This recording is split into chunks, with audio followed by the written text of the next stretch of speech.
Hey guys, I'm recording my first official draft in the Sorcerer's Summit Gothic Season 4 brand new limited league. So if you go to draftsorcery.com, you will find this button here. So this is the Sorcerer's Summit Season 4, which just started April 30th, which is this morning as of the recording of this video. So I'm going to start a new run and we'll see what we draft. I've drafted like 2 saviors and a necromancer or something in all the practice drafts that I did, so gotten pretty lucky with the opens that I've had so far. Also, the bots seem to be passing saviors and necromancers a little bit more than they should be. I have gotten them like second pick before, so we'll see if we get lucky here. We did not open something amazing to start out with, but we do have a Those Who Linger. I think that's probably the pick. It's a little bit slow. I don't love starting with a 6-drop. I think Flare is the other consideration here. We got an Ether Core for our rare. That's really disappointing. Yeah, I'm going to try out Those Who Linger. I don't have much experience with this card. I would bet that Flare is probably just a better pick, especially since more people are playing Savior and Necromancer than is probably correct. So I think we will go with that. All right, and then next we have Snallygaster versus a Zombie Horde. There's also a Golden Dawn, but I'm not really sold on that card. Starting with a 6-drop and a 7-drop, probably not a great idea. There's a Peculiar Port, a Buried Alive, so lots of good earth stuff. So I'm kind of wondering what the bot took out of this pack. So the rare is still here. Looks like they took an exceptional, which probably means they took one of the avatars. It's still a little scary to me to take a 6-drop and then take a 5-drop, but Zombie Horde is just the best card here. Yeah, if you've ever just been kind of close on tempo and then they drop a Zombie Horde and you don't have a clean answer to it, yeah, you know how painful that can be. All right, so cards that come to mind in this pack, I guess Peacemaker Arbalest. I'm not sure how much I really like that card. I'm not really a fan of equipment. There's a Fertile Earth, but I have been trying to draft less and less sites as this format has gone on. Also, just as I've gotten more drafts under my belt, I feel like so often I'm just putting like a kind of really crappy card in my deck, like a D level card, that I just really want to avoid doing that. And the way to do that is just don't take sites, basically. Lesser Blood Demon is probably like the best card in this pack, but it's not so much better than some of these air cards that I think I should take it. So I think it's between Vampire Bat and Ghoul. I think I will start with Vampire Bat. It does help a little bit with the game plan of trying to get to 5 or 6 mana since it has the kind of lifelink ability on it. Okay, and then we're pushed in completely different direction here with this pack. So there's a Flare, a Flaming Skull, a Mesmer Demon are the best cards in the pack. That's a little bit scary. Yeah, pretty sure we're supposed to take one of these 3.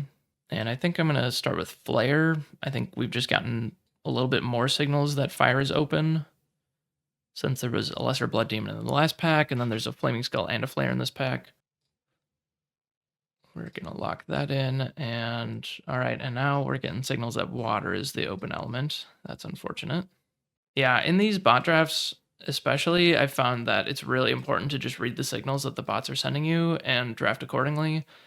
So I think we are supposed to take a water card here. I think I'll start with Moss Troll. I do like Slimy Mutants a lot, but I don't have any 3-drops yet. Obviously, I'm in 4 elements so far, but we really do just need to figure out what the open lane is and then draft that lane. All right, so playable cards in 3 elements here. Broomstick Witch, Ghostfire, Drowned, Ghoul. I think I have 2 good air cards so far, so I think I will just take an air card here, which would be Broomstick Witch. I'll lock that in. All right, kind of nothing exciting in this pack. I am kind of interested in Displace now. I've been playing it a little bit more, and it's not my least favorite kind of junky card to put in my deck.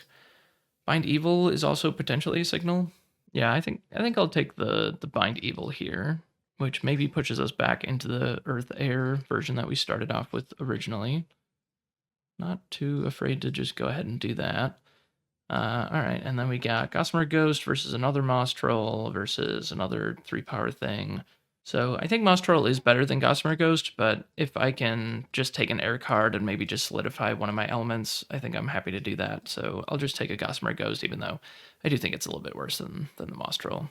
All right, and then here, not really anything exciting, but there's a Barrow White. There's a Trial by Water, I guess, but I think I would prefer to take the Barrow White, and if I get skeletons, then it's fine. If I don't, then it's also fine. All right, so here we have to kind of decide, like, are we really going to stick with Earth Air at this point, or do I still want to spec on a water card just in case we keep getting signals that water is open? We only have one water card, one fire card, so we are set up decently well to just stick to Earth Air. Got 3 Earth cards, 4 air cards. Honestly, I think most people would just take one of these Earth sites here, but honestly, like, it's not a disaster if I don't get one of these and like I just take a kind of junky card and then it doesn't work out. But it is a disaster if I open like a Lord of Lies or a Lilith or something, and then or if I get past one because water seems to be open for the bots. So I think it is just better in this spot to take one of these 2 cards. I have been playing Instigator Imp a little bit more, but I still haven't been like super impressed by it. So I don't know. Maybe it is right. I mean, I don't have any removal interaction like at all so far, so I guess I'll take Instigator Imp. I tend to play these cards a lot more often than this, but I guess in this spot maybe it's going to be okay to just have that. And the fact that I'm probably just giving up a free site pick probably isn't a big deal, and this makes it so that if I do pivot into water at this point, then I have one more playable card that I can put in my deck. All right, Ghoul versus another Gossamer Ghost. There's Feign Death also, but that doesn't do anything so far. I will just take the Ghoul as my first 3-power minion, and it's in the element that I'm most likely to for sure be playing. I guess I'll take Torch and Pitchfork here, but I'm not really a fan of that card. I'm probably not going to end up playing it. And I guess I'll take a second Instigator Imp. This is kind of the reason I shouldn't have maybe taken that Instigator Imp, because like often you just end up with a couple of these and don't really want to play more than one anyway. I'll take Revered Revenant in case we open a Savior. And then we got a last pick, Carrion Beetles. Wow, this pack sucks. Oof. Yeah, this is rough. I mean, yeah, like Exhume, Hellhound, Ghoul, and then like Ghostfire, I guess. Wow, yeah, this is a really horrible pack. Yeah, I guess I should just take the Ghoul. I'm really sad about that. Wow, pack 2, pick 1, Ghoul. Yeah, there's not even like a really good card to like spec on. So yeah, that is just really, really sad. Okay, I will first pick a Ghoul out of pack 2. All right, and then we got rewarded. We got a Sturmgeist, pick 2. All right, and then there's a Murder Crows. I don't really expect that to wheel. There's a Holy Warrior and an Entombed. That'd be nice to get one of those back. There's an Exhume here and an Exhume in our opening pack, so I guess Entombed plus Exhume is a possibility. Town Priest, I'm not afraid to play a Town Priest. From water, there's really not anything exciting to potentially wheel if we do end up pivoting into water. So hopefully we get to just stick with Earth Air at this point. Ooh, wow, okay. We have a pick between Smite and Monks. There's also a Hema Golem, but I think that this card has proven to be more downside than upside. The fact that you just die when you're on death's door if you have this thing feels pretty bad. But we don't have any removal so far, so I think it's a pretty easy smite, although I really, really like a 4-power minion. I think we just need to take the smite here. All right, I think we're pretty locked into what we're doing at this point, so I'm just going to put this stuff in the collection. Potentially we play this Revered Revenant still if we get a Savior in pack 3, but we will take a Night Gaunt here. Very good card. And there's a Willing Tribute we might wheel. That would be really nice. There's a Holy Water. I think the bots seem to not be taking Holy Water as high as they should as well. Alrighty, so we got a Unique here. It's very bad. When it enters a void to kill all enemies there.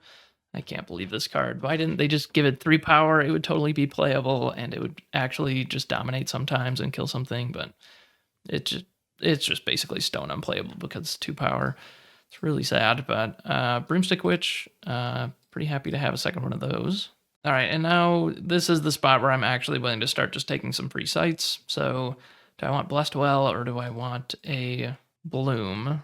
I mean, I don't really have any synergies with the ward. I don't know that that really matters too much, but we could potentially pick up like a Holy Nova or something like that later on. I guess we do have this Revered Revenant, but that's not really a great reason to play a warded site.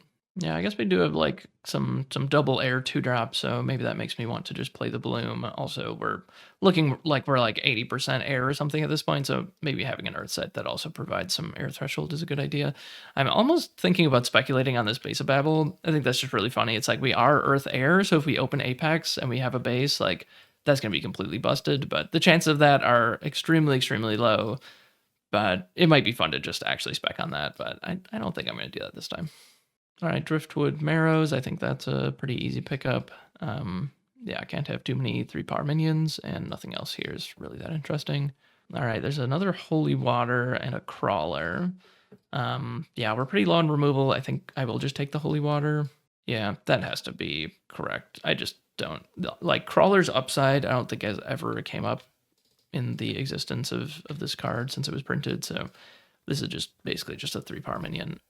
Yeah, Holy Water, pretty excellent removal. So let's just go that way. And there's a Zap or an Autumn Bloom. Zap is not the most unplayable card I've ever seen. We have 16 spells so far. That's 2/3 of our decks. We're like a little bit ahead of curve on playables. I mean, really, we're not really playing this Revered Revenant unless we get really lucky with a Savior in pack 3.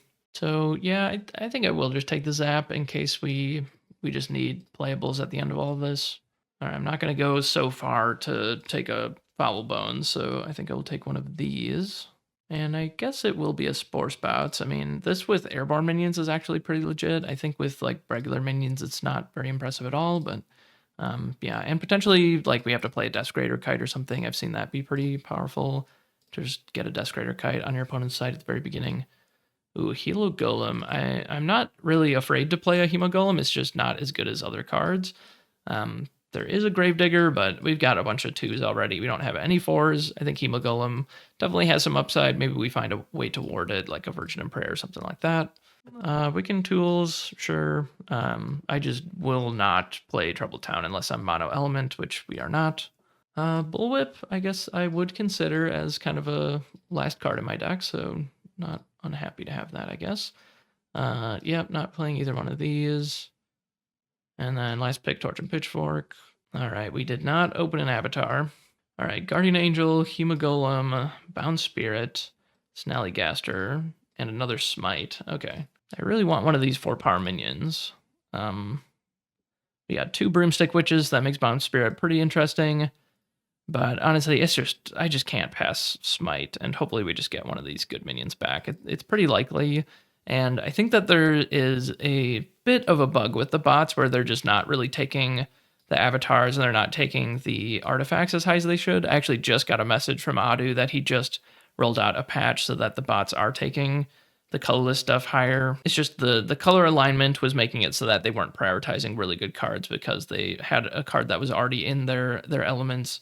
So then they were taking those, but that should be fixed after this draft. But luckily, we might actually just wheel this Hemogolem because of that. All right, so this pack we have a Static Servant. There is a Undesirables, not really that interested in that, but would pick it if it comes back. And then there's an Intrepid Hero, which I guess is probably what we should take. I mean, I'm not too excited about any of these cards, but I think that this is just going to be a fine playable. I think they're all pretty reasonably close in power level. All right, this is kind of tough. There's a City of Souls, which I've seen people playing this kind of a lot. And I think that I did underrate it in my grades, which is reflected in the bots so far. Because I've seen it in like 3 decks or something. But there's also a Murder of Crows and there's a Gift of the Wolf. I might just try to wheel this City of Souls because, again, color alignment issues probably with the bots is making it just go really late. And probably the rating that I gave Adu to start the card off at is probably lower than it should be, so we might actually wheel this. I don't know that we'll end up playing it, but it is a decent option. It's just it totally gives your opponent a win condition. Like if they can ever attack this, you probably just lose the game, but obviously I just need to be very careful about that. I think I should probably take Murder of Crows or Gift of the Wolf so I have a little bit more interaction. I think you just absolutely need a Murder of Crows in like every single deck right now, so yeah, I think I just need to snap that off. And there's some good earth cards. I often like to leave like multiple cards of the same element in a pack. That's often like a tiebreaker. Like if I Like, I do think that Murder of Crows and Gift of the Wolf is pretty close, but because this is the only good air card, that means if there's only like 2 other Earth drafters that are taking these cards, then potentially I get one of them back, and I'll be pretty happy with it. All right, I think Fertile Earth is pretty strong, but we actually only have 2 double Earth cards in our whole deck, so I don't think we really need it that badly. Strike Orchard is actually kind of funny. It kills things like vampire bats, but there's not really that many targets for it. Plague Rat is another good target for it, but I think I will just take a Night Watchman, just prioritizing spells over sights still. Maybe we even wheel one of these sights. Not really sure that we will, but I think reasonably likely to get one of them back. All right, so there's an Entombed, there's a Barrow Wight, but we have like 0 skeletons at this point, so I don't think we're gonna get any. There's a Rowdy Boys. I'm pretty happy to have a Rowdy Boys, especially since potentially more people will have Necromancers than really should. And we don't have any of the Exhumed, which I guess is one reason to potentially play Entombed. So I'll just take Rowdy Boys. Ooh, I really like Forsaken as one of the best 2-drops in air. It's just pretty excellent. Like, you can kind of play it where you want to play it. It's not as good at blocking, but when your deck is kind of leaning toward wanting to attack, then Forsaken's just excellent. All right, and we can start cutting cards at this point. So I think for sure we're cutting Revered Revenant. I would like to cut both of these artifacts. I'd like to cut Zap. So that leaves us at 22 cards. I think everything else I'm quite happy to play. Barrow Wight is probably the next worst card just because we don't have any skeletons. And this pack we have Vampire Bat and we have a Bladder Blimp. I think I will take the Bladder Blimp. We are leaning on the more aggressive side. We have some airborne minions, but I would like to have more. And, you know, we only have 1 5-drop so far. It would be really great if we got a Den of Evil, but I kind of don't think that we're getting any. I don't remember seeing any in the packs. Not really anything here. I guess I'll take this Desecrator Kite, but I'm definitely not playing it at this point. Okay, so we actually did get this Hemagolem back. How scared am I to actually play 2 Hemagolems in my deck without any ways to ward them? It's definitely a little bit sketchy, but they are just still good 4-power minions. Yeah, I guess we're just gonna get some experience with this guy, and we'll play 2 of them. That is our 24th spell. So anything after this is gonna be just kind of gravy. I guess Silent Hills is kind of funny with the Golem. I don't really want to turn off like my airborne minions. I don't really have any other downside on any of my cards, so maybe I'd just rather have the Bloom, and I'm probably leaning toward like a 7/5 mana base, so that's kind of nice that this is sometimes an Earth Threshold, especially since I might only have 5 Earth Threshold in my Atlas. Okay, and then we got City of Souls. I'm pretty interested in that, so I think we're gonna. I mean, we're definitely taking it. I'm gonna have to do some consideration in my deck building to see if we want to actually play the City of Souls. It really just depends on like how much mana, or it really depends how much threshold we need for all of our stuff. But yeah, we're just gonna click through the last few picks here, and didn't get anything. All right, let's grab some of these kind of junky cards and see what we want to play, because I would not mind just cutting this Barrow Wight for something else. Desecrator Kite, Bullwhip. Yeah, I think that is going to be it. So we have to play one of the cards in this pile. So Wiccan Tools, I guess I'm a little bit more interested in because we have the City of Souls that we're potentially playing. So I think I'm going to quick kind of do some threshold consideration and figure out what we want to do with that. All right, so I did a quick check by exporting to Curiosa. I found that we are at 66% air, 33% earth. So definitely feeling like we should maybe just play like 6 air sites, 5 earth sites, and then the City Souls. Yeah, I'm really curious to try this card out. Like, if you can get enough tempo advantage out of this, and you can obviously play it in the back row and just try to be kind of careful with it, then it's going to just be pretty incredible. But if they ever get the chance to attack it, it's going to be really bad for you. But if you're up on tempo and like trying to run them over and stuff, then that's just going to work out because they're just not going to be able to get to it in time. They're going to have to deal with all of your minions and stuff on board. So pretty interested to try this out. And yeah, as you can see, I took some like speculative picks over sites, and I think it really worked out. Like, if you look at this deck, like the worst card in my deck is a Wiccan Tools, and I'm not too afraid of that. Or, I mean, I'm still trying to figure out what my last card is, but I have a selection of pretty decent cards. Honestly, I think I might take the Bullwhip because I am planning on facing a bit more Necromancers and Saviors than you would normally see in Gothic. By the way, people listening to this who are afraid of that and really don't want to play against Necromancer and Savior in Limited, that will be a thing that is fully resolved. Like I said, he changed the color identity of the avatars so that they are just like all elements or something, so that the bots should be taking them at like an A+ level and not taking like B level cards that are in Earth over Savior just because they're in Earth. So that should be resolved, but we did see very early on in the first couple hours of the summit being open that like someone got like a pick 3 Savior or something, and that just shouldn't really happen. But yes, even though like we do have like one kind of junky card, I mean, I think a lot of people just like Bullwhip. Like I'm just gonna put this on my avatar and it's gonna be fine. It's a nice way to deal with wards and skeletons. So yeah, I think that is correct. I think Wiccan Tools I was interested in because I have this colorless site and maybe this will help me not get mana screwed or something. But I would rather just have a removal spell that gets me a little bit later into the game. And like this is super annoying against skeletons and wards. Like it's actually pretty excellent. So I'm pretty happy to play that. And yeah, I think I'm going to submit this deck like this. It would be really great to have a way to ward these Hemogolems, but we just don't have that. Hopefully it doesn't backfire, but I'm testing it out. I think it is just worse than a regular 4-mana 4-power minion like the monks. But yeah, if we get to play it on turn 3 or something off of our City of Souls, like it is still just going to be kind of hard to deal with. So pretty happy to try that out. And also Hemogolem smiting a non-evil minion will make you gain life, so that's a cool thing, I guess.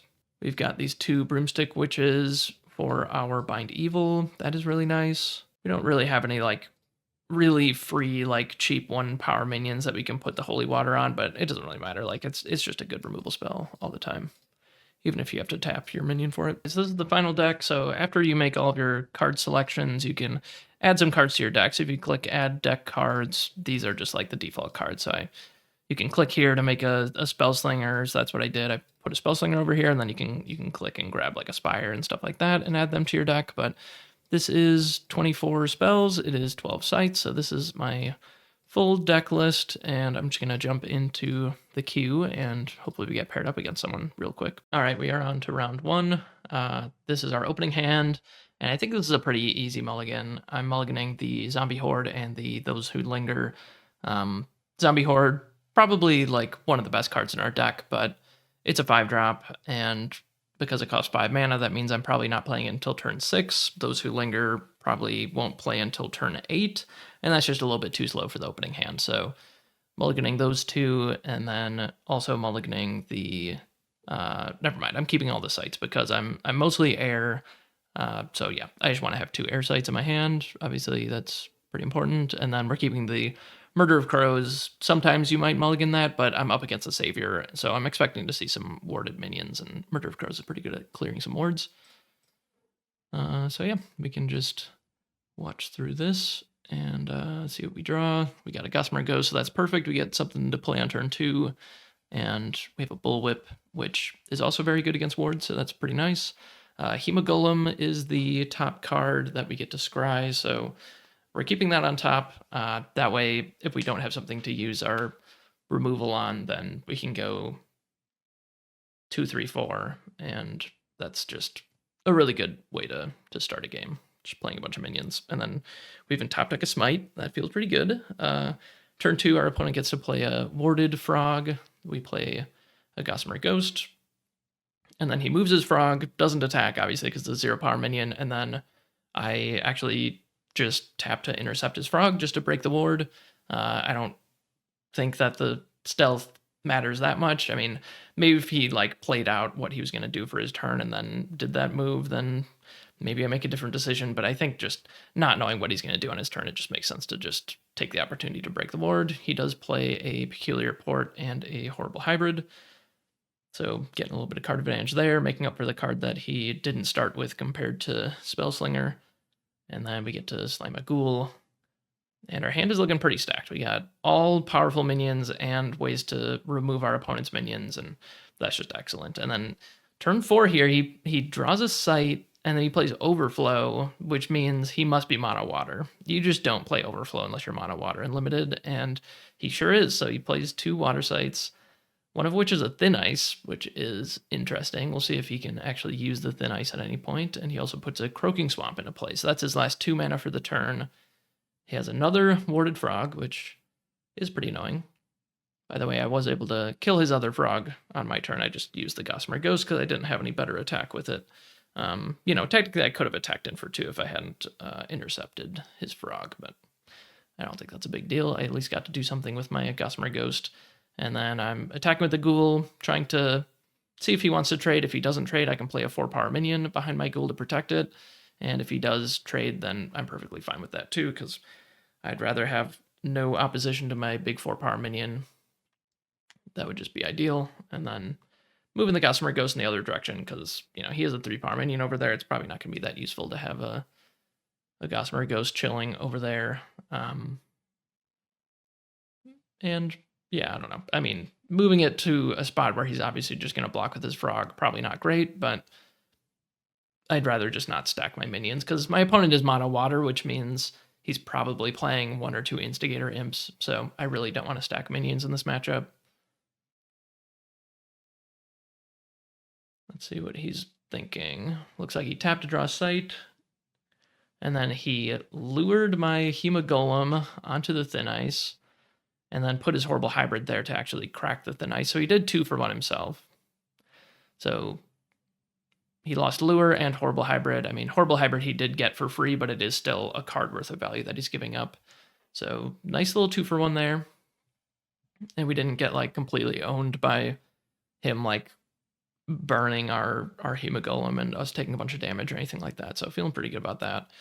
And then he plays a Mimic for no value, which is really fortunate for me because I had a Bullwhip in hand. So that would have been kind of a blowout. As much as I don't think Mimic is a great card, if he did just transform my Bullwhip into his minion and attack me, that would suck. So I actually just take the opportunity to play the Bullwhip on my avatar, whip the Mimic and attack it because his frog is currently submerged under that Croaking Swamp. So I get a card worth of value out of just attacking with my avatar, basically.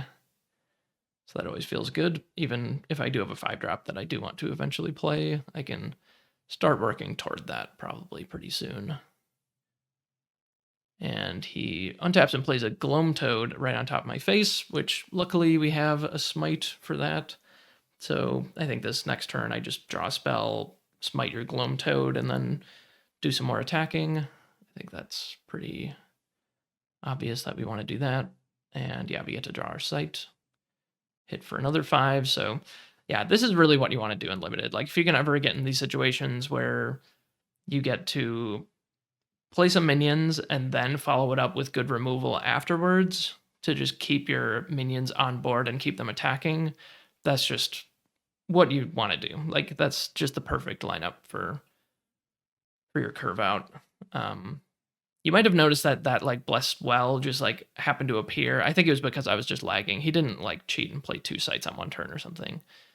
That was just some weird thing that happened. He played a City of Plenty though, so now he's up to 8 mana, and he gave me a mana, so now I actually already have 5 mana. I didn't even have to play that site. So I think this turn, yeah, I attack with the Ghoul, he blocks with the Failed Mutation, and then I get to just move up with my avatar, attack for 1, and just whip his Failed Mutation to take care of that. And then I think I move an attack, and then I play whatever that thing is, Bladder Blimp.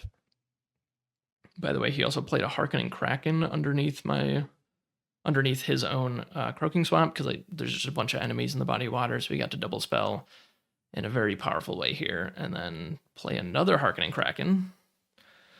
But luckily for me, I'm way ahead on life, and Harkening Kraken is just a really slow card, so not too worried about that. Oh yeah, this was a really cool trick that he did. He unsubmerged his frog and then swapped it with my Bladder Blimp so that it killed my Gossamer Ghost and my Bladder Blimp.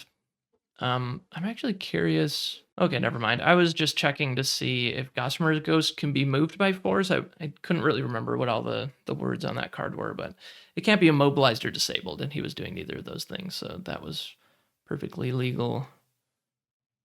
Otherwise, if it couldn't be forcibly moved, I guess like just the bladder blimp would have died. But when that bladder blimp went underwater, then it did trigger its death right, and it does see all the sites that it's nearby. So that puts him at death's door. And looking pretty good. We drew our second Hemogolem and a Vampire Bat, both of which are like life-linking minions. So the cool trick that we get to do here is double block with Hemogolem and a Vampire Bat, and he deals 5 damage all to the Hemogolem. So I take 5 damage, and then I heal 4 from the Hemogolem hitting back, and then I also heal 2 from the Vampire Bat. So I actually heal 1 and trade basically a 4-power minion for his 5-power minion. So super good trade there, and I'm just buying more time.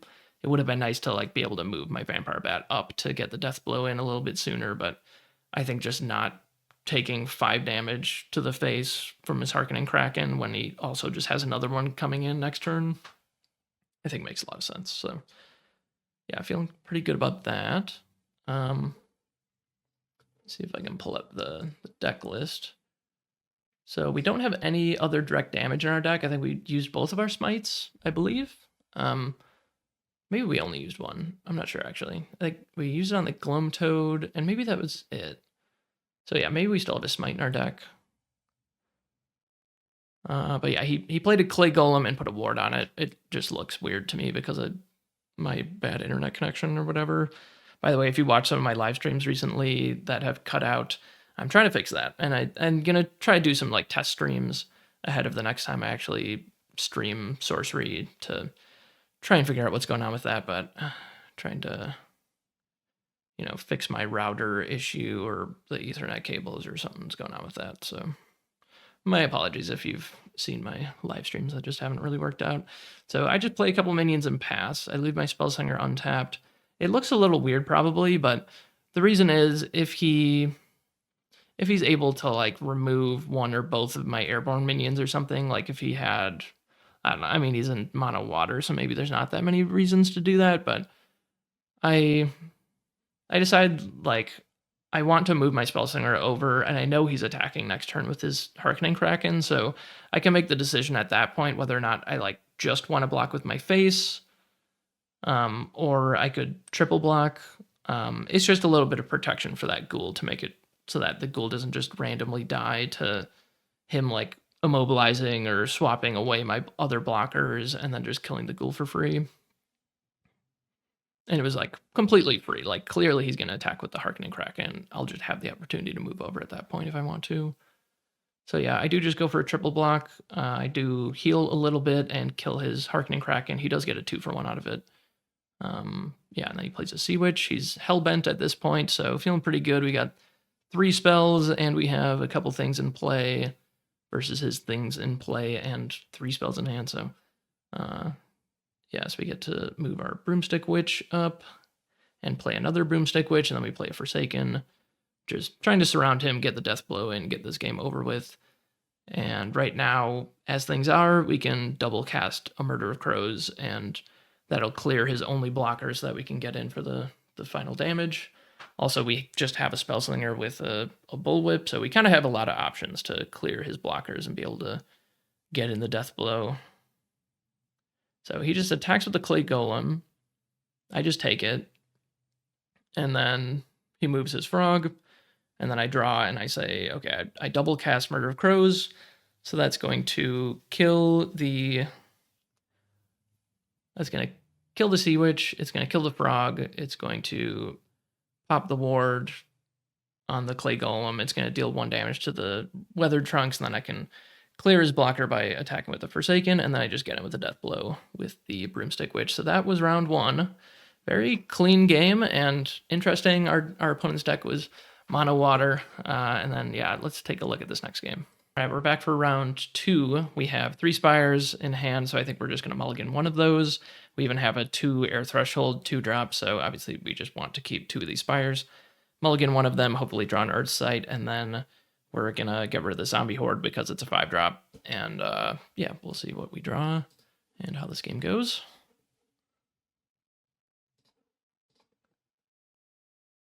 And we draw an Earth Sight, and we even draw an even better 3-drop, so that's pretty nice. The only thing we're missing is a little bit of interaction once we have a board presence.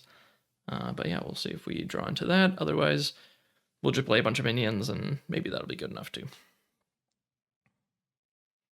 We're playing against Spellslinger this time. I think this is a Stray Brick, which is someone who is a Patreon supporter. So thank you very much, Stray Brick, for supporting me on Patreon. If you want to support me on Patreon, you can find me Froggy Mago on Patreon. I have a $5 level and a $10 level. I'm trying to mention that in some of my videos to try to get some people to sign up for that. But yeah, if you want to support me at the $5 level, the only thing you get, I mean, you can communicate with me and stuff on Patreon, obviously, and then one of the main things you get, I should say, is that I will help you with your deck building, is one thing that I put on there. So if you're doing like an escalation sealed league, I know that those are sometimes popular at LGSs. I'll help you look at your entire sealed pool and help you determine what is the thing that you should be building at your LGS in your escalation league, because those are really difficult deck builds sometimes, and I have a lot of fun going through those. But yeah, starting things off, we have a Gossamer Ghost that we drew. Kind of a nice 2-drop. I like to keep the airborne minions for later on. That's why I'm playing the Ghoul here, because minions without airborne have fine movement ability. At the beginning of the game, there's only a few sites in play, whereas later in the game, airborne minions can really benefit from the fact that they're airborne. I mean, one thing that he did get out of this not being airborne is that he was able to just attack with his Noisome Twosome and target the Ghoul, whereas if it was airborne, he wouldn't be able to do that. But can't foresee that, and I don't think worth playing around. Like, we still got kind of a 1-for-1. I mean, he got a really good trade. He got to trade a Desert Ping and a 2-drop for a Ghoul, and he also got a skeleton out of it. So definitely feeling like we got the not the worst trade ever, but he definitely got some amount of value out of that. And yeah, so turn 4, we get to play 2 2-drops. So that's really nice. So we now have 7 power on board, 2 of which has lifelink. Pretty fantastic. The only thing that we're leaving open is he can now just attack our site with the Hellhounds. So if he wants to just push damage, he certainly can, but we're going to be able to push more damage than him, and we have lifelink to make up for the damage that he's dealing, so that feels okay to me. And then also we just have a Hemogolem, so say he did attack with Skeleton, attack with Hellhounds, then we could like use the Vampire Bat to take out the Skeleton, use the Hemogolem to lock down the Hellhounds. Obviously, he'd probably like play a blocker or something for the Hellhounds the following turn, but nice to set up that kind of thing. So his response here is retreat with the Skeleton, play, what is it, Kamacine Mummies, I think is what it's called. When it unburrows, you get to re-trigger a desert, so he gets to, if he blocks with the mummies, he can trigger a desert, or the following turn he could pop up and attack whatever's on that site to do the same thing. I would really like to play another minion. Like I said, playing minions and then using your interaction is usually better, but in this situation, it just felt too juicy to just take out his Skeleton, have a good trade. Like I traded my 2-power minion for his 3-power minion, and then I'm attacking with the Forsaken, and he's really considering, should I just block, or is that Desert Ping potentially going to be useful next turn? And he decides to take the damage, which is very suspicious. That makes me think that he has something like a Ghost Fire or something like that, or like another desert. But I do kind of just take the bait, I risk it, and I just attack for 2. And he basically admits, like, yeah, I didn't really have anything. Like, I was hopefully maybe drawing into something, or, the idea of pinging your thing with a desert felt good to me. So he kind of just took 3 damage for no good reason there. But, you live and you learn, and maybe it was worth the risk. Like, maybe he does have, like, 2 Ghost Fires in his deck or something like that, or a desert. I think he just drew a site, I believe, so that's a possibility for sure. So yeah, he plays an Entombed, which obviously isn't a great blocker right now, but I only have 2 power on board at this point, so he has more power on board, technically. I mean, I would much prefer to have a lifelinking 2-power flyer than a 3-power has to be burrowed minion, but, you gotta do what you gotta do. But yeah, playing a Hemogolem on a mostly empty board feels pretty good. He doesn't have any way to block right now. Also, the 4-power 4-power Hemogolem that has like the pseudo life linking ability pairs so well with the Vampire Bat. Like, I just love that so much. And then here he plays a Pile of Skulls, and he gets to banish my Murder of Crows, which is pretty horrible. Like, that always feels so bad when your opponent actually gets a card worth of value out of the Pile of Skulls immediately, and then the skeletons are kind of just gravy. I mean, you know, paying 5 mana to banish a Murder of Crows obviously isn't real value, but being able to make a bunch of infinite skeletons if the game goes long definitely is good value. So, you know, I'm not going to say Pile of Skulls is not ever good, because sometimes it definitely is good. And I think here I do just take the opportunity to play the Holy Water and clear his board. So play Holy Water on Spellslinger, banish his Entombed, and then I play the Bladder Blimp, but I realized that I spent too much mana. I was trying to decide between those two plays, like, do I play Bladder Blimp, or do I play Gibbous Night Gaunts and Holy Water, and I think I just messed up, but I do correct that quickly. And then I think he's trying to figure out what to banish again, and I think I make the suggestion of like I think Skeleton Mage and Carrionet are the two things that matter in Earth and Air for me. So if you have like ordinary magics, then maybe you should just banish those. And I think that is what he does. He plays a Flame Strike. I take 3 damage from the Hemogolem. And then I think he banishes the Flame Strike, but that was actually not a good suggestion because I don't have Fire Threshold. But I guess technically, like, I could play an Active Volcano or something off the top and then play a Skeleton Mage, Flame Strike you or something. But the reason why I think maybe that is still a fine line to just get rid of the ordinary magics is because, like, if I did top deck a Carrionet, like, I think there's like 4 3-power undead minions, so it's like it doesn't even matter which one I get. Whereas in this weird corner case situation where I actually can Flame Strike using a Skeleton Mage, you know, these are the weird little corner case things that you should probably be considering when you're thinking about Pile of Skulls. So yeah, he's at 7. I have 7 power on board, but I don't have any interaction, so I don't think I'm going to be able to put him at Death's Door this turn. I attack for 3, seeing if he wants to block with Barrow Wight. He doesn't.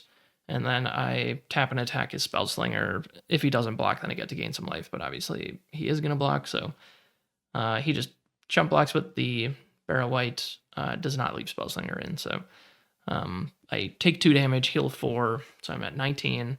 Yeah, Hemogolem feeling really good in this draft. Like, I think between this game and last game, it's healed me like net 6 life or something like that. So actually feeling pretty good about that. I mean, I guess I did take 3 damage from the whatever it was, the Flame Strike. I don't remember if I healed this game prior to that, but I got a bunch of healing off of my Vampire Bat and all that stuff, so that has just felt really, really good so far. I do think Hemogolem is probably better than Monks, but also in these games, I wasn't at Death's Door, so if you're ever at Death's Door, it's a horrible card. So, I don't know. Monks are maybe better on balance, but Hemogolem can look really impressive when you're ahead. So I played a Bladder Blimp last turn. He smited it, so he doesn't go to Death's Door. But he does need to play a blocker, because otherwise I can just attack with Gibbous Night Gaunts, attack with Spellslinger, and that puts him at Death's Door. So that is the line that we're going to take here. So attack for 4, put you at Death's Door. We're at 20. Pretty hard to lose from this position. But if the game does go super long, like Pile of Skulls I have seen do a decent amount of work. So we will see if he's able to get out of this. Plays another Flame Strike, so we take 3 more damage. Kills our only good attacker at this point. And then he plays Mizuja Freed, so that's all of his mana. He makes a skeleton. I don't remember if he moves or not. I think he doesn't move, which is fine. We draw another Hemogolem.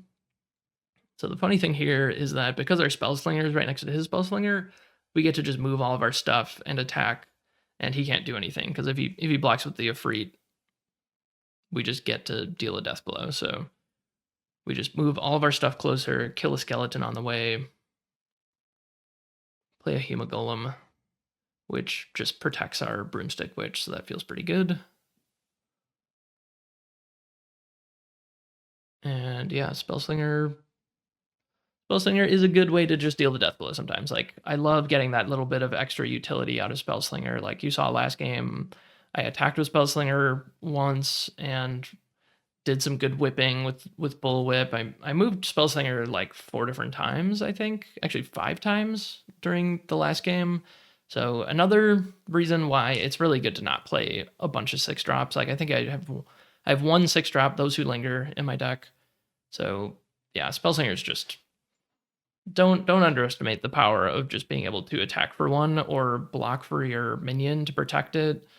All kinds of good stuff that you can do with it. Also, just deal the death blow potentially. Obviously, it's a little bit risky to try deal the death blow with Spellslinger because of situations like this where they potentially are able to stabilize, and then your Spellslinger's way on their side, which usually, when all their minions are in the back row trying to protect their Spellslinger, they can't attack you. But if your Spellslinger's also in their back row, then they just have access to attacking your Spellslinger for value. So I think long and hard about this one. Oh, he does actually take something back real quick. He moves one of the skeletons over. I don't think that it really made any difference, but he moves the skeleton. I say, yeah, that's fine. And then we're in a similar situation again, where I have 2 ways to attack his Spellslinger, and he has 2 blockers, which means I can just attack his skeleton for free with my ghoul, and he can't respond. Otherwise, he would just die. So yeah, feeling pretty good about that. Another nice little way to snowball a game. And then I believe I do take this opportunity to retreat with my Spellslinger. I think the opportunity to get the death blow with my Spellslinger has passed, and also I have gotten value out of Spellslinger being up there and threatening the death blow, making it so that he can't block. So I just get good trades and stuff. And then we top deck probably the best card in our whole deck, which is Sturmgeist. Incredible card. Not sure that we're going to get a whole bunch of value out of it here because he's 2 steps away so far, and he's probably going to move even farther away. So Sturmgeist probably not able to really get the death blow in, but at least, I'm not gonna complain about having a 3-power airborne minion with a bunch of upside and all that good stuff. Yeah, he didn't attack and then decided like, well, I should really like see what I draw off of my Wiccan tools and all that good stuff. So he attacks for 1. I'm not gonna block with my Sturmgeist. Maybe I should have actually blocked. I don't know. And then he moves and attacks, which just breaks the ward on, breaking the ward on the Order of the White Wing. He does point out like he has a non-bow, which is he has Noisome Twosome and Pyloskulls, which both summon minions without casting them, and Order of the White Wing turns that ability off. So this turn he can't actually make a skeleton with Pyloskulls, which is pretty sad, but he can still banish a minion. So he's going to look through my cemetery and just grab a ghoul. I think at one point he also banished a smite out of his deck because of a potential skeleton mage, but we do top deck the removal, so we had Bind Evil your Noisome Twosome, and then swing in with Broomstick Witch. That was the death blow. We also just had 2 smites on top, so that's a thing. And then, yeah, we're on to round 3. All right, we're on to round 3. I'm playing against our Necromancer, and this is actually Adu, who created the bot draft system, so big thank you to Adu to make this all possible. You can now do bot draft, as you saw at the beginning of this video. That was all created by Adu. This is our opening hand, so we have 2 air sites again, 1 earth site, so that's perfect. So we're just going to keep both of those, and then we have 2 2-drops. It might be a little bit greedy to mulligan one of them, but I do really like to have just a 2-drop, a 3-drop, and a 4-drop if I can, so I think I'm mulliganing the Broomstick Witch, and then I'm mulliganing the Bladderblint because it's just kind of a slow card, nice to top deck it later in the game, but don't really want my opening hand. So yeah, I think that is going to be the mulligan. And yeah, we beat a savior, we beat a spellslinger so far. We're gonna see if we can beat the big nasty of the format necromancer that everyone's afraid of. So yeah, we draw Forsaken, so another 2-drop, that's fine. And then we draw Those Who Linger, which, like I said, don't really want that in our opening hand, but we're kind of stuck with it. And if you saw, I actually scryed my Atlas here, and I bottomed an Earth site, which you might think is weird because, don't you want 2 Earth, 2 Air? And the reason I did all of that is because I wanted to see if I could see my City of Souls. City of Souls is the colorless site that if you have Earth, it produces 2 mana instead of 1. But if your opponent attacks it, like, they can redirect damage, right? So if I can find that and be able to play Those Who Linger a little bit early, that would be nice. Otherwise, Those Who Linger is just gonna be a dead card. Like, by the time I play that, the game's probably already determined, like, who's gonna win, who's gonna lose. So it's like a dead card unless I can turbo it out somehow. And finding the City of Souls would be really nice because I could actually play like the Driftwood Marrows on turn 2 if I really wanted to. Although that would be awkward for my air threshold. So, anyway, so yeah, starting out, bunch of skeletons. Big surprise. Bunch of skeletons on board. We got a Vampire Bat, but not really any good attacks with it. He's also got Barrel White, which is really annoying. And I actually decided to play the Sturmgeist here, which goes against what I said in the last game, which is I like to play my non-airborne minions early. But the thing about Necromancer specifically is that skeletons are really good at attacking. They're not very good at blocking. And the way that skeleton gets so much value is usually they just get to attack in for 1 damage against your minion with the skeleton. But if all my minions are airborne, then he just doesn't have that option. So that's kind of what I was thinking in the moment. I think it's good to just have these airborne minions, protect my minions a little bit more, make sure he doesn't get those good trades. And then we have a Murder of Crows that we drew off the top at some point. So at some point, we're just going to, stack up a bunch of minions, make it so that my opponent can't really attack in. And then we can unleash the Murder of Crows and clear all of his annoying little chump blockers and attack for 1 minions and get in some good attacks. So still not really a good opportunity to use it right here because, we could like cast Murder of Crows, attack your 3-power minion with my Vampire Bat, and then he just like trades the Barrel White for it.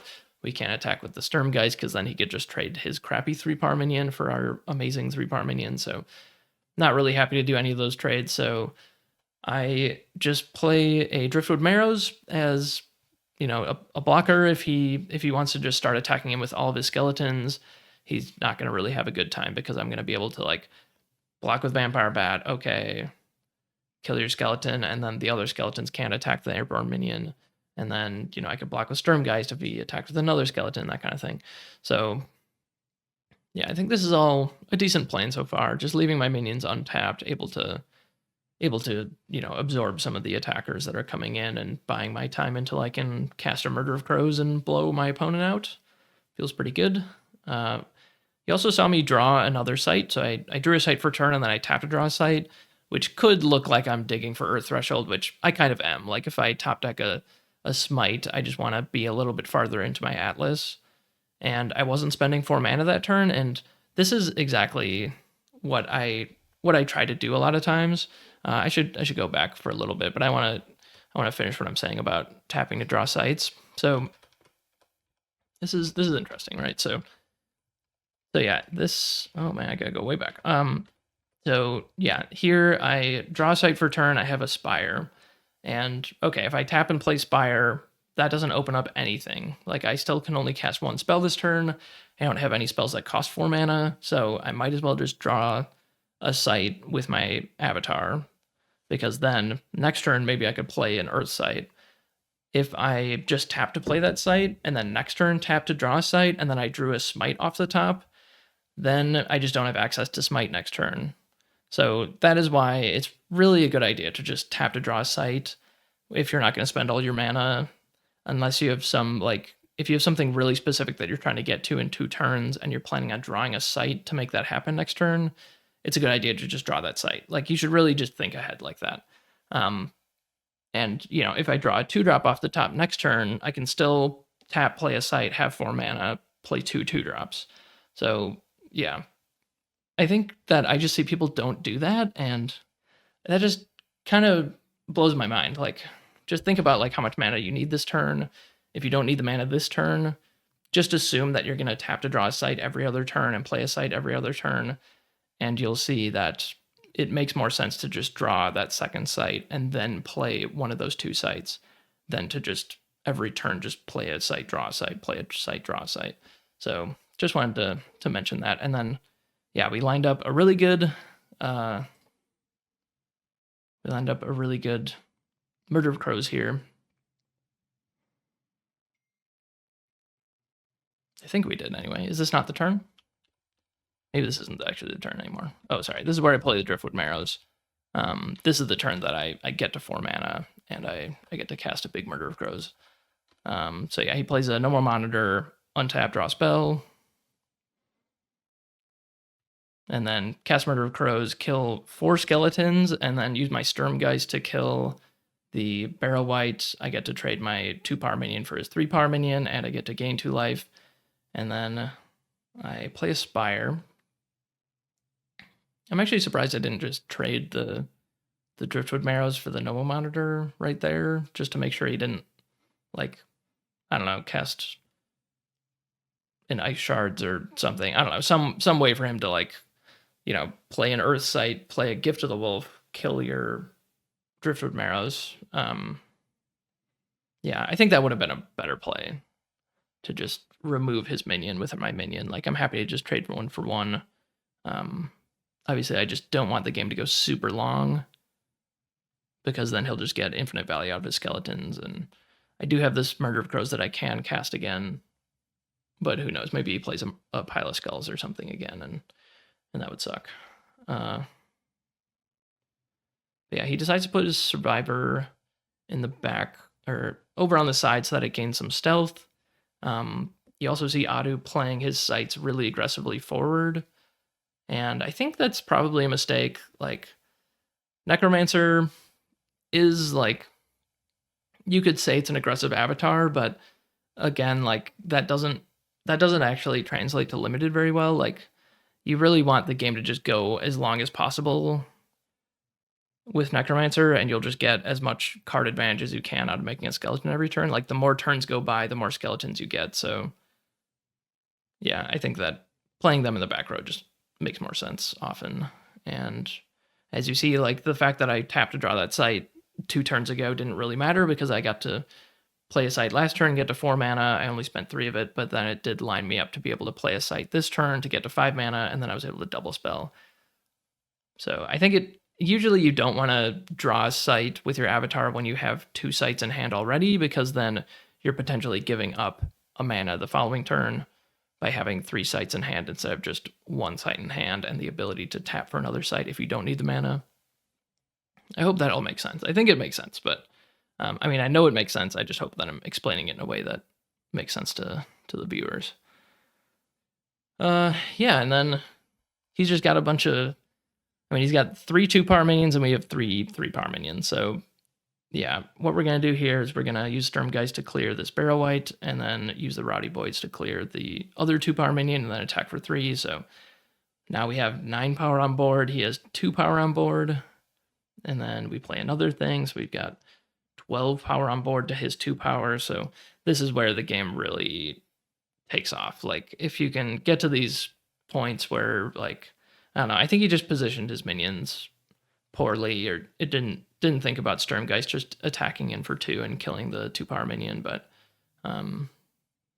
you know, don't worry. I love Adu. He's a great guy. I think he's a bit newer to the sorcery community, and this is what Limited is all about. Is about, you know, drafting a deck. You know, probably playing cards that you've never played before, and, you know, learning some lessons playing against cards you've never seen before. And yeah, I mean, love Limited. It's the format that you probably need to lose before you can win, like, more than Constructed. Like, Constructed, definitely there's a lot of skill in Constructed and everything, but with Constructed you could read a primer and watch someone play that deck a bunch of times and against a bunch of other decks a bunch of times and kind of understand the meta and what that deck is trying to do.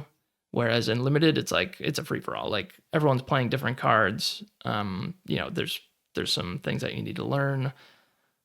But yeah, at this point, I've got 15 power on board. He played a big dude, but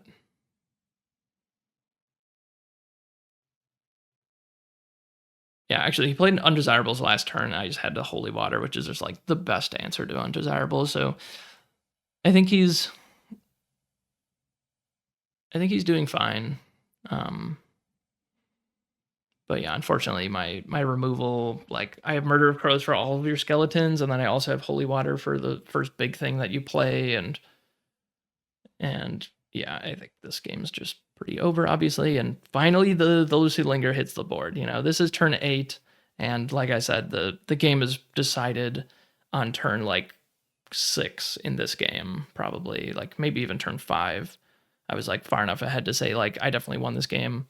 But yeah, that was game 3. So we're 3-0 so far. Feeling pretty good about this draft, and we're gonna go on to round 4. All right, we are 3-0, and this is round 4. So looking to get a 4-0 if we can. We are playing against Lester from the Weekly Rumble on the Sorcerer Summit. He's also known for, I'm sure, many other things, but that's probably where people know him from. So the mulligan here, I think, is a little bit more interesting than the other ones, but we're definitely going to get rid of this City of Souls. We just have 2 Earth Threshold, no Air Threshold. We just need to get that Air Threshold, so we need to ditch 2 of these sites, and obviously we're not going to keep the one that's colorless, so get rid of City of Souls and a Valley.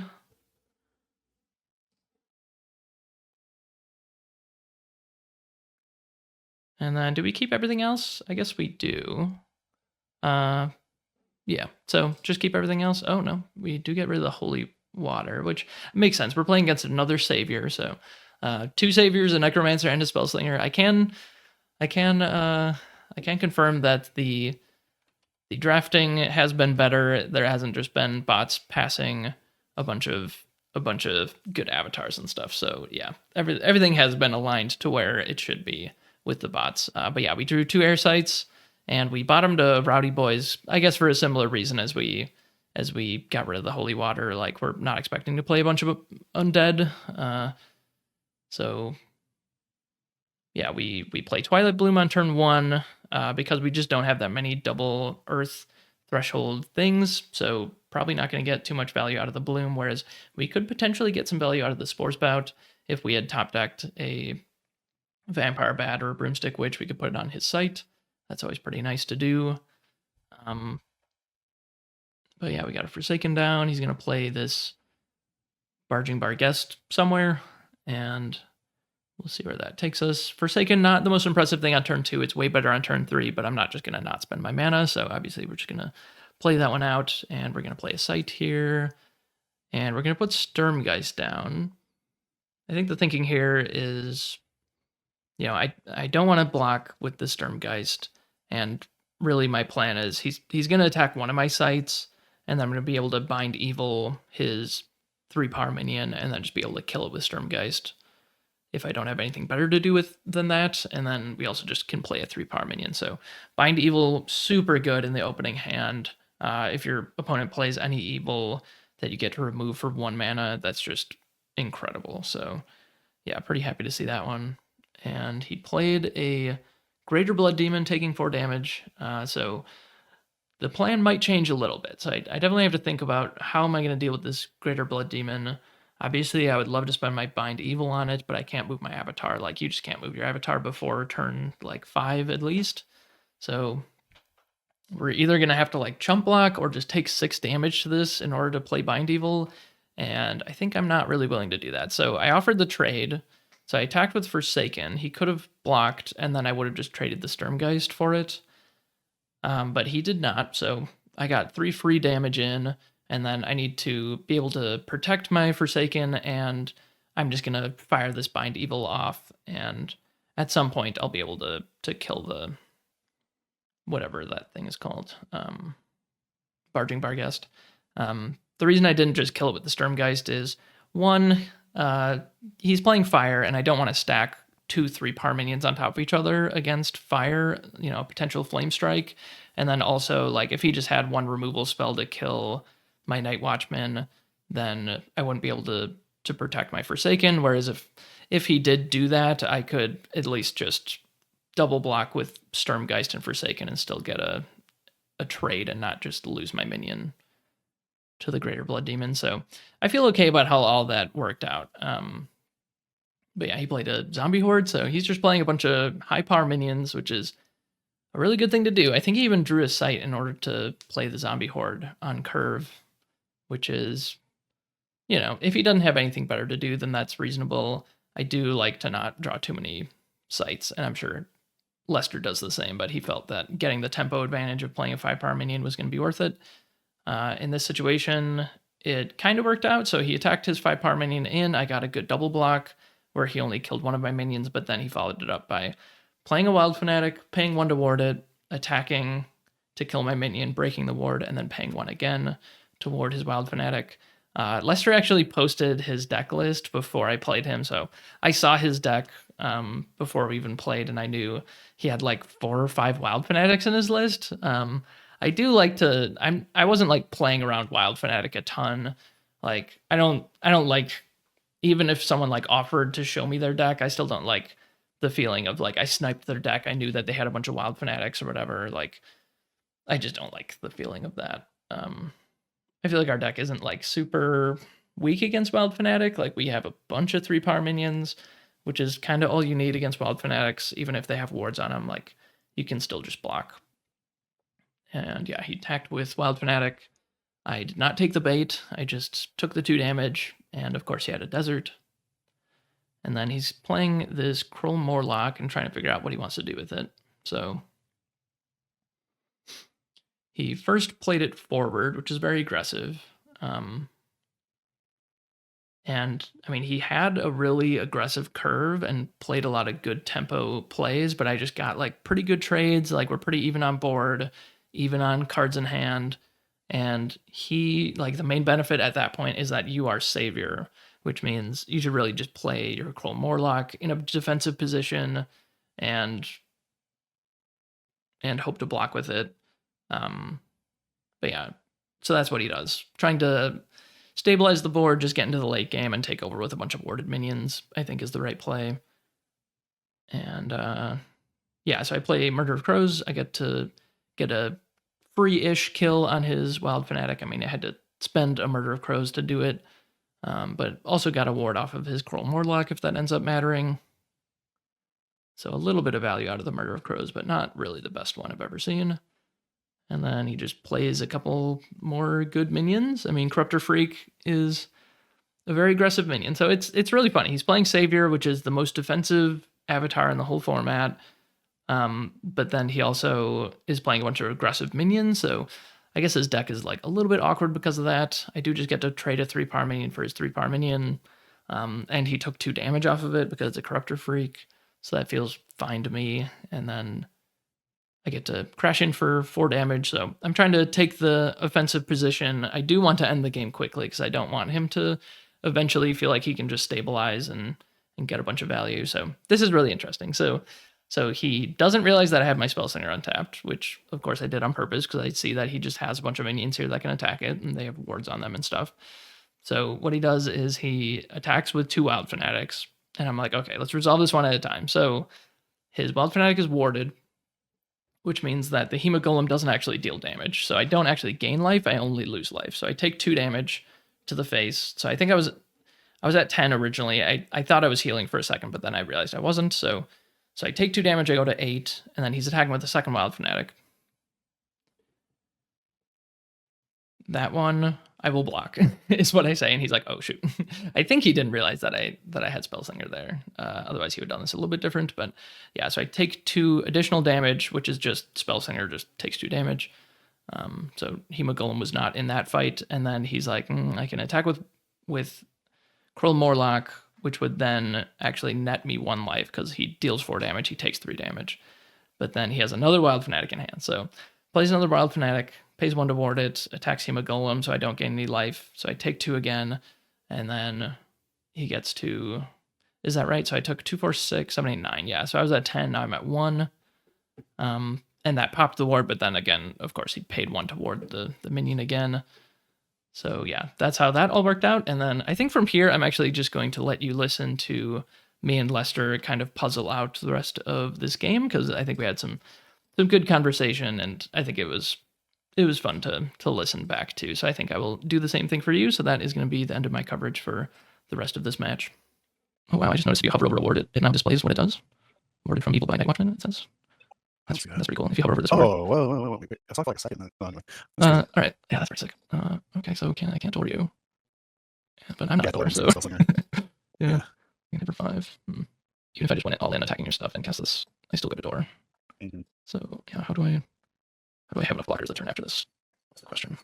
Yeah, I think the way I do that is, I guess I want to move this way most likely. So then I should attack this way. 3. All right, I'll play Blimp. Go, I guess. Yeah. It's a lot of weapons. Well, no. I guess still attack for 2. Kind of weird. So I'm thinking is if I don't block, then it means that you can't move this over without me intercepting it and putting it at door. Go to the door, yeah. But then, if that happens, then you have 3 attackers. Whereas if I block, then you can move over and then you still have 3 attackers. So is it better for me to just remove the one fanatic actually? Or is the fact that like one of the attackers is 3 power actually matter? I don't really think it does. So yeah, I think I'm supposed to just kill the wild fanatic. Okay. I think we'll do that. And then play this guy. And then also ward him. Sight. Move. And I guess this makes sense to move. Let's get a ward, so. Oh, he won't, though, in a moment. Doesn't really matter with this guy. So I can't block at all. Can't block here. Except once. Come here and here. Yeah. I'll just move here. Pass. Okay. Alright, you got 3 attackers. Yep. You got no spells in hand. That is correct. Although I'm expecting to draw another wild fanatic. Yeah. So yeah, if I attack the Night Watchman to a door, and I got two blockers, which are kind of 2 attackers.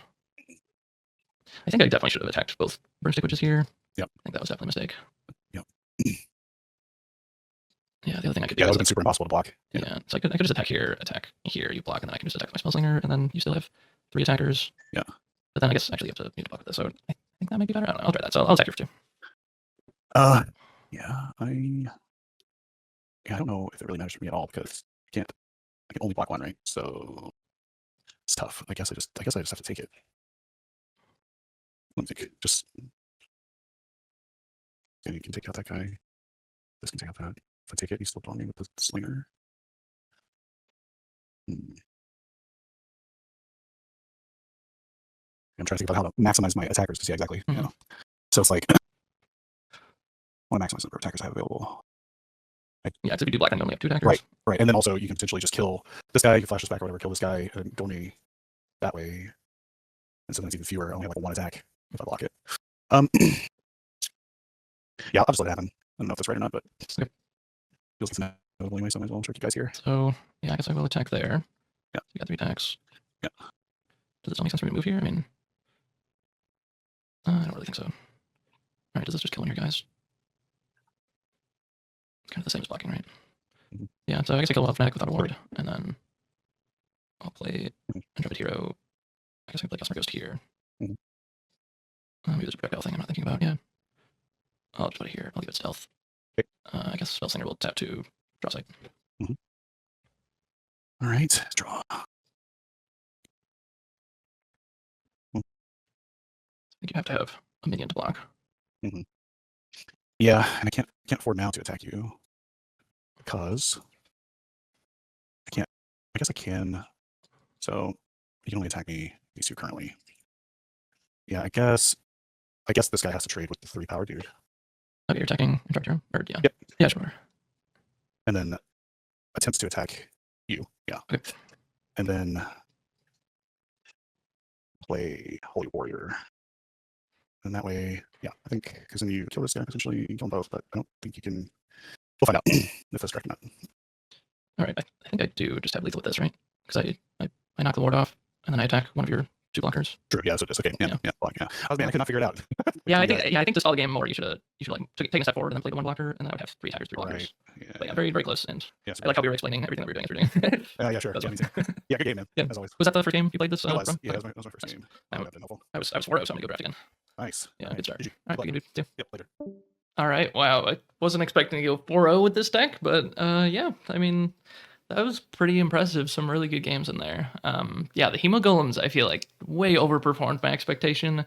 You know, I was talking about how I think I'm pretty low on this card because of the fact that, yeah, if they use any like damage-based removal or anything on it, often you're just losing more life than you're actually gaining with this guy. But there were just kind of a lot of instances that I was able to set up some good like double blocks and stuff like that that make it so that, you know, they want to assign damage a certain way, which makes it so that you actually do end up gaining a bunch of life. And then it paired with like Vampire Bats was really fun. Like double block with both of these guys, gain 6, and then I take, you know, 3 or 4 damage or whatever. So yeah, that ended up being like pretty impressive. So I feel like Hemogolem, even with no way to ward it, felt actually pretty excellent. So yeah, that's funny because my original grade on this card was like B-. Like I hope it's like about the same as a monk, but it is way easier to cast, so maybe it's like a B. And then I've seen it played where someone was on death's door and they just like literally can't do anything with Hemogolem anymore. You know, it's like such a bad top deck if you're on death's door, you just can't play it anymore. But I guess, yeah, it is kind of like a win more situation like that. I mean, I was on death's door at least like 1 or 2 of the games that I played, but yeah, it just never came up that I had a Hemogolem in play while I was on death's door, but that's definitely a huge risk. Those Who Linger, I never ended up actually casting this thing, and that was my first pick. I don't think I've like hardly, I might have resolved like 1 Those Who Linger ever so far in Gothic. People have been kind of waffling about, you know, are 7 drops playable in limited? Sometimes they are, sometimes they aren't, is kind of what people land on. Like maybe if you have some acceleration, maybe you can play a 7 drop, but really like even the 6 drops feel pretty clunky. And this isn't even like a super fast format, but limited in general is very tempo oriented. So if you just have a 6 drop or 2 in your hand at the beginning of the game, you're just going to get behind on tempo. Like if you just don't have a 2, 3, 4, then it's just going to feel pretty bad. But yeah, I played a lot of interactive games. These airborne minions really overperformed. Like I really, really love airborne. It's just so powerful. Like they can't attack your stuff. Yeah, I feel like I made some really interesting decisions as to when to play the airborne things and when not to. Like early in the game, often you want to play the non-airborne stuff because the movement doesn't really make that big of a difference early in the game because all the sites are pretty close together anyway. And then later in the game, airborne minions are just kind of unstoppable. But then sometimes I did play I played a String Gaze on turn 3 against a minion that I knew, like, I just didn't want to trade a 3-power minion for his 3-power minion because I was going to use that Bind Evil on it. So yeah, I feel like there were a lot of really interesting decisions. Also, Bullwhip. I am starting to get pretty interested in Bullwhip, honestly, but I have seen games where it's not that great, but I think if you draft well in a way that you're not playing a bunch of 6 drops and you can afford to move your avatar around, like I feel like this 4 games that I played, I feel like the 4 games that I showed in this video really show how versatile Spellslinger can be just as like an attacker and blocker sometimes. Like it is definitely correct to leave Spellslinger untapped next to one of your minions sometimes, because then you can prevent your opponent just like having a combat trick or something. Like Lester just didn't even notice that my Spellslinger was untapped. Like that happens all the time, and it's not like I like got them. It's just like, yeah, I didn't do anything with my Spellslinger. Like you should have noticed I didn't have my Spellslinger tapped. But yeah, some really, really good games, some really close ones in there. I really felt behind against that Savior, but was just barely able to eke out a win there. That was really interesting. And yeah, it was really cool to be able to just like talk through plays with Lester because I know he's a really good player and, you know, I have great respect for him. So yeah, thanks for watching this video, and I hope that you see this and you realize how awesome these events are. We do have like 1 Alter art promo that's being given out that's in Alter by Carrot. So this month we are battling it out, and every time you play, your elo goes up and down based on your win rate. And then the top 8, we'll figure out how we're gonna figure out who ultimately wins this cool altered art promo that Carrot did of a Gnarled Wendigo. So feeling pretty good about going 4-0. Hopefully I'll be in the top 8, and we will either hopefully like figure out a time to do a draft with everyone together, or if not, then we'll maybe do like a random drawing, or we'll all do another like bot draft or something. We'll just have like a playoffs or something like that to see who wins this thing. But really looking forward to that. You should join the Sorcerer Summit and join the limited queue. It is firing off pretty regularly. I would say like definitely not as fast as constructed, and there's less people going into the limited queues, but it is super fun if you have the time. Maybe just like have a limited deck, and then when you go into the queues, maybe just select like ranked and limited or whatever, so that, you know, if you want to play limited, then there will be people around that want to play as well, and everyone can get some good practice in. You're drafting against bots, so it's kind of like feels a lot more user friendly, kind of like new player friendly, I would say, because you know, the bots aren't like the best drafters ever, and they send really clear signals about what's open and what isn't. So still kind of difficult to navigate, but I think really good for beginners, and really glad that we're doing this. So thank you to Golden Eagle for hosting this on the Sorcerer Summit, and I hope you will join us and jump in the queue.